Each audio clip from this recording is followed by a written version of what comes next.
కాశీ లేదా వారణాసి భారతదేశపు అతి ప్రాచీన నగరాలలో ఒకటి. హిందువులకు అత్యంత పవిత్రమైన పుణ్యక్షేత్రం ఇది. ఉత్తరప్రదేశ్ రాష్ట్రంలో ఉంది. ఇక్కడ ప్రవహించే గంగా నదిలో స్నానం ఆచరిస్తే సర్వ పాపాలు నశించి పునర్జన్మ నుంచి విముక్తులవుతారని హిందువుల నమ్మకం. వరుణ, అసి అనే రెండు నదులు ఈ నగరంలో వద్ద గంగా నదిలో కలుస్తాయి. అంచేత ఈ క్షేత్రానికి వారణాసి అని కూడా నామాంతరం ఉంది.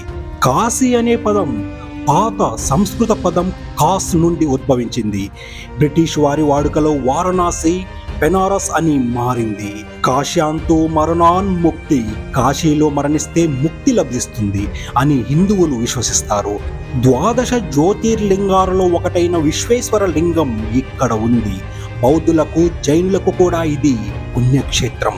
వారణాసి ప్రపంచంలోనే అవిచ్ఛిన్నంగా జనావాసం ఉన్న నగరాలలో అత్యంత పురాతనమైంది అని భావిస్తారు.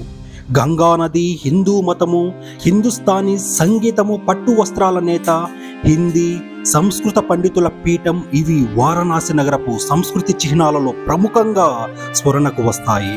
హరిశ్చంద్రుడు, గౌతమ బుద్ధుడు, వేదవ్యాసుడు, తులసీదాసు, శంకరాచార్యుడు, కబీర్ దాసు, మున్షి ప్రేమ్చంద్, లాల్ బహదూర్ శాస్త్రి, పండిట్ రవిశంకర్, బిస్మిల్లా ఖాన్, కిషన్ మహారాజు వంటి ఎందరో పౌరాణిక, చారిత్రక, సాంస్కృతిక ప్రముఖులు వారణాసి నగరం లేదా దాని పరిసర ప్రాంతాలలో ప్రగాఢమైన అనుబంధం కలిగి ఉన్నారు.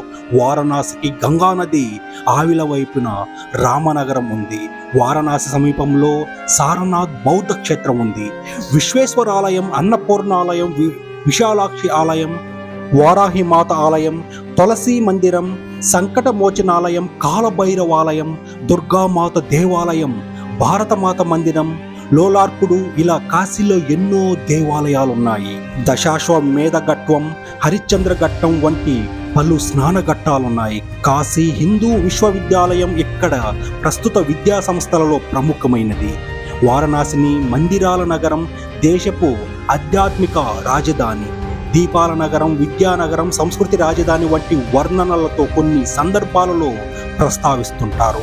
అమెరికన్ రచయిత మార్క్ ట్వేయిన్ ఇలా రాశాడు: బెనారస్ నగరం చరిత్ర కంటే పురాతనమైనది, గాథల కంటే ముందుంది. వీటన్నిటినీ కలిపిన బెనారస్ నగరం కంటే తరువాతివే అవుతాయి. గంగా నదితో 2 చిన్న నదులు వరుణ, ఆసి అనే 2 నదుల సంగమాల మధ్య ఉన్నందున వారణాసి అనే పేరు వచ్చిందని ఒక అభిప్రాయం. వారణాసి నగరానికి ఉత్తరాన వరుణ సంగమ స్థానం, దక్షిణాన అస్సి నది సంగమం స్థానం ఉన్నాయి. మరొక అభిప్రాయం ప్రకారం వరుణ నదికే పూర్వకాలం వారణాసి అనే పేరు ఉండేది కనుక నగరానికి కూడా అదే పేరు వచ్చింది. కానీ రెండవ అభిప్రాయం అధికులు విశ్వసించడం లేదు. వారణాసి అనే పేరును పాలీ భాషలో వారణాసి అని వ్రాసేవారు. అది తరువాత బనారస్గా మారింది. వారణాసి నగరానికి ఇతిహాస పురాణాలలో అవిముక్తక, ఆనంద కానన, మహాశ్మశాన, సురదాన, బ్రహ్మవర్త, సుదర్శన, రమ్య, కాశీ అనే వివిధ నామాలతో ప్రస్తావించారు. సుమారు 5000 సంవత్సరాల క్రితం శివుడు వారణాసి నగరాన్ని స్థాపించాడని పౌరాణిక గాథల సారాంశం. ఇది హిందువుల 7 పవిత్ర నగరాలలో ఒకటి. ఋగ్వేదం, రామాయణం, మహాభారతం, స్కాంద పురాణం వంటి అనేక భారతీయ ఆధ్యాత్మిక గ్రంథాలలో కాశీ నగరం ప్రసక్తి ఉంది. వారణాసి నగరం సుమారు 3000 సంవత్సరాల నుండి ఉన్నదని అధ్యయనాలకారులు భావిస్తున్నారు. విద్యకు, పాండిత్యానికి, శిల్పం, వస్త్రం, సుగంధ ద్రవ్యాల వంటి వస్తువుల వ్యాపారానికి వారణాసి కేంద్రంగా ఉంటూ వచ్చింది. గౌతమ బుద్ధుని కాలంలో ఇది కాశీ రాజ్యానికి రాజధాని. జైన యాత్రికుడు యువాన్ చాంగ్ ఈ నగరాన్ని గొప్ప ఆధ్యాత్మిక విద్యా కళా కేంద్రంగా వర్ణించాడు. ఇది గంగా నది తీరాన 5 కిలోమీటర్ల పొడవున విస్తరించిందని వ్రాశాడు. 18వ శతాబ్దంలో వారణాసి ఒక ప్రత్యేక రాజ్యం అయింది. తర్వాత బ్రిటిష్ పాలన సమయంలో ఈ నగరం ఆధ్యాత్మిక వాణిజ్య కేంద్రంగా కొనసాగుతుంది. 1910లో రామ్నగర్ రాజధానిగా బ్రిటిష్ వారు ఒక రాష్ట్రాన్ని ఏర్పరిచారు. కానీ ఆ రాష్ట్రానికి వారణాసి నగరంపై మాత్రం పాలనాధికారం లేదు. ఆ వంశానికి చెందిన కాశీ నరేష్ మహారాజ్ ఇప్పటికీ రామ్నగర్ కోటలోనే నివసిస్తున్నాడు.